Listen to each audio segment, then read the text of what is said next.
Hello नमस्ते, welcome back to YouTube channel. तो हम आज बात करेंगे शिवरात्रि के बारे में। शिवरात्रि जो कि 18th ऑफ फरवरी को है, 18 तारीख को है, उसके बारे में बात करेंगे कि शिवरात्रि कैसे मनानी है, कैसे आप अगर आप व्रत रख रहे हैं तो कैसे रखना है, कैसे पूजा करनी है, उसके बारे में बात करेंगे। But before starting the video मैं चाहती हूँ आप मेरी इस वीडियो को जरूर से लाइक करें, अपने फ्रेंड्स एंड फैमिली ग्रुप में शेयर करें एंड मेरे चैनल को जरूर से सब्सक्राइब करें। तो जो शिवरात्रि तो ये वाली जो फरवरी में आती है वो फाल्गुन की कृष्ण पक्ष की चतुर्दशी के दिन महाशिवरात्रि होती है। वैसे तो हर महीने होती है बट ये फरवरी मार्च वाली जो होती है वो सबसे मेन, सबसे बहुत इंपॉर्टेंट मानी जाती है। इस दिन क्या होता है, क्यों उसको महाशिवरात्रि बोलते हैं? तो ऐसा माना जाता है कि सती माँ का जब दूसरा जन्म हुआ पार्वती माँ के रूप में, तो पार्वती माँ और शिव जी की शादी इसी दिन हुई थी। तो एक तरह से ये एनिवर्सरी होती है शिव जी और पार्वती माँ की। तो इस दिन बहुत इंपॉर्टेंट होता है। तो इसका आपने जरूर से नोटिस किया होगा, मैंने बोला महाशिवरात्रि, तो रात का बहुत इंपॉर्टेंस है। वैसे ही जब नवरात्रि होती है तो वो 9 रातों का बहुत सिग्निफिकेंस, बहुत इंपॉर्टेंस होता है। तो उसके बारे में बात करेंगे कि कैसे पूजा करनी है, कि क्या करना है। तो आप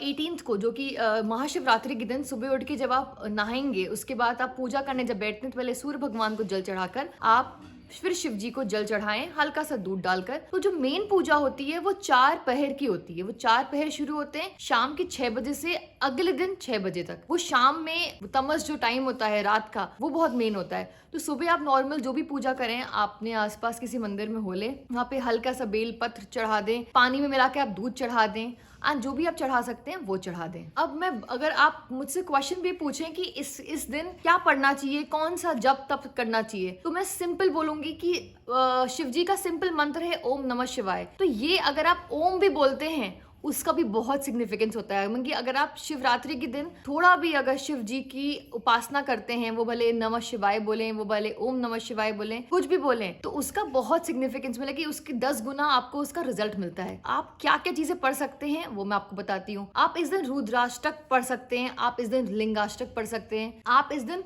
शिव स्तुति पढ़ सकते हैं, आप इस दिन शिवाष्टक पढ़ सकते हैं। ये सारे पाठ हैं वो आप वो सब भी पढ़ सकते हैं। इसके अलावा आप क्या कौन कौन से मंत्र पढ़ें कि आपका उसका लाभ मिले। अगर आपको शादी करनी है और शादी में कोई ना कोई दिक्कत आ रही है, तब कौन सा मंत्र पढ़ें? तो आप पढ़ें ओम गौरी शंकराय नमः। इसका आप अगर आप ऑफिस जा रहे हैं, अगर आपके पास टाइम नहीं है तो आप रास्ते में पढ़ सकते हैं। जब जब आपको फ्री टाइम मिले, अगर आप कुछ काम करें अपने आप मन में भी ये चीज़ पढ़ सकते हैं। ऐसा नहीं है कि आपको एक ही जगह बैठ के पढ़ना है। अगर आपके पास समय नहीं है, कुछ भी दिक्कत है, क्योंकि वीकडे में पढ़ रही है, ऑफिस होगा अगर आप लोगों का, तो आप इसका वर्णन कर सकते हैं। अगर आपकी शादी हो चुकी है और आपको फैमिली के लिए पढ़ना है, सब इंसानों के लिए पढ़ना है, तो आप कौन सा मंत्र पढ़ें? तो आप पढ़ें ओम पार्वती पते नमः। ये होता है अगर आपको अपने हस्बैंड वाइफ के रिलेशंस, या अगर आपको अपने घर वाले के रिलेशन जो भी हैं उसको सुखी सब कुछ अच्छे से जाए, उसके लिए अगर आपको करना है तो आप ये वाला मंत्र पढ़ें। लास्ट में अगर आपको सारी इच्छाओं के लिए पढ़ना है वो है नमः शिवाय, तो आप ओम नमः शिवाय पढ़ सकते हैं अपने लिए। और अगर सब इंसानों के लिए, सबके लिए आपको पूजा करनी है तो आप पढ़े नमः शिवाय। तो मैंने बात करी पूजा करनी कैसे। अब मैं बात करती हूँ आप क्या चीज़ चढ़ाएं शिव जी के ऊपर कि उसका आपको अच्छा परिणाम मिले। तो 4 चीज़ का बहुत सिग्निफिकेंस माना गया है। पहला दूध, दूसरा दही, तीसरा हनी जो कि होता है शहद, चौथा घी। ये 4 चीज़ अगर आप शिव जी के ऊपर चढ़ाते हैं तो बहुत आपको फल मिलता है। उसके बाद मैं बात करती हूँ कि 4 पहर की पूजा कैसे करनी है। जो 4 पहर की पूजा करना चाहते हैं वो कैसे करें, क्या क्या चीज़ चढ़ाएं, क्या मंत्र पढ़ें कि आपको उस हिसाब से फल मिले। अब मैंने बात करी रात की पूजा क्यों करनी चाहिए। वो इसलिए जब रात में अंधेरा होता है, जब आपको कुछ समझ में नहीं आ रहा होता है, तब आपको शिव की रिक्वायरमेंट होती है, तब आपको शिव की कृपा की रिक्वायरमेंट होती है। तो ही माना जाता है कि अगर आप तमस इस समय में, उस समय में अगर आप पूजा करते हैं तो उसका ज़्यादा फलदायक, उसका ज़्यादा आपको फल मिलता है। अब मैं बताती हूँ कैसे पूजा करनी है। तो जो पहला पहर होता है वो होता है शाम के 6 बजे से रात के 9 बजे तक। जो 3 घंटे का पहर होता है उसमें आप कैसे पूजा करें। दूध चढ़ाएं शिव जी के ऊपर एंड उसके बाद जल चढ़ाएं। ये जो 3 घंटे की पूजा होती है वो होती है धन प्राप्ति के लिए। तो ये होती है आपकी प्रदोष काल में। उसके अलावा आपको मैंने बात करी 4 पहर की पूजा। वो 4 पहर की पूजा क्यों? क्योंकि वो 4 अंग होता है। पहला धन, अर्थ, मोक्ष और काम, ये 4 चीजें हैं। उस हिसाब से 4 पहर की पूजा होती है। तो पहला मैंने बताया आपको धन संपत्ति के लिए अगर आपको करनी है तो आप करें 6 बजे से 9 बजे तक पूजा। दूसरे पहर की पूजा होती है रात के 9 बजे से 12 बजे तक। उसमें आप दही शिव जी पे चढ़ाएं, उसके बाद आप जल चढ़ाएं। ये होती है आपकी अर्थ के लिए, मतलब कि जो भी आपकी दिक्कतें हैं, अगर आप इस टाइम पूजा करते हैं तो बहुत अच्छा माना जाता है। वैसे बोला जाता है कि शिवरात्रि की ये रात होती है, उस टाइम बहुत ज़्यादा हाई फ्रिक्वेंसी होती है। तो अगर आप इस रात थोड़ा लेट सोएं, थोड़ा पूजा करके सोएं तो बहुत अच्छा माना जाता है। तीसरा होता है आपकी रात के 12 बजे से सुबह के 3 बजे। तो ऐसा बोला जाता है जो लोग इस टाइम पूजा करते हैं, जो लोग इस टाइम शिव अर्चना करते हैं, तो वो बहुत उनकी सारी मनोकामनाएं पूरी होती हैं। तो वो कैसे करनी है? वो गाय का जो घी होता है, आपको वो शिव जी पे चढ़ाएं, उसके बाद जल चढ़ा दें। इसके लिए क्यों मैंने ये चीज क्यों बोली कि सारी मनोकामनाएं पूरी होती हैं? क्योंकि आपने ध्यान दिया होगा, क्योंकि इस टाइम पूरी दुनिया सो रही होती है, हर इंसान सो रहा होता है। इस टाइम का कंसंट्रेशन लेवल बहुत ज्यादा हाई होता है। इस टाइम अगर आप ध्यान करने जाएं, मेडिटेशन करने जाएं, तो बहुत ज्यादा आप कंसंट्रेट होके कर सकते हैं।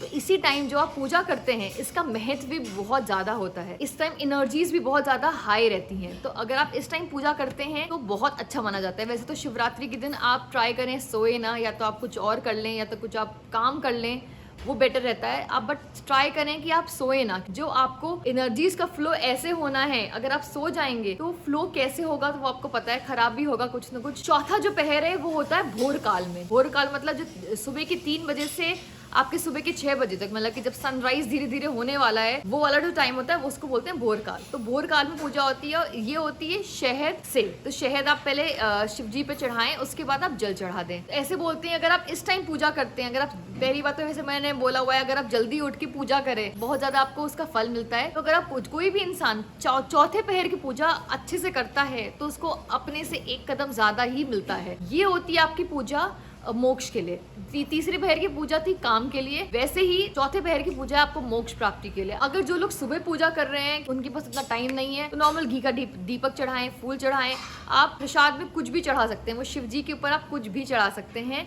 और साथ के साथ ओम नमः शिवाय, शिवाय नमः, ओम नमः शिवाय, या ओम पार्वती पते नमः, कोई भी आपको कोई मंत्र जो आपका फेवरेट है इन सब में से, या सिर्फ ओम भी अगर आप बोलते हैं, इसका भी बहुत आपको फल मिलेगा। ये शिवरात्रि का अगर आप व्रत करें, ये भी बहुत अच्छी बात होती है। बट इस दिन फास्ट करने से भी तरह तरह के आपको लाभ मिलेंगे, तरह तरह की आपको उन्नतियां प्राप्त होंगी। क्योंकि शिव जी के अंदर ऐसे बोलते हैं 3 रूप होते हैं, 3 रूप ऐसे बोलते हैं समाये होते हैं। वो है ब्रह्मा विष्णु महेश। के अंदर ही तीनों चीजें अगर आप ध्यान से, अगर शिव जी की अगर आप कहानी सुने, अगर आप शिव जी के बारे में अगर आप जाने, तो ये तीनों शिव जी में ही समाये होते हैं। तो अगर आप शिव जी की अर्चना करते हैं तो बहुत आपको फल मिलेगा। तो आई होप आपका शिवरात्रि का दिन बहुत अच्छा जाए। Happy Shivratri in advance.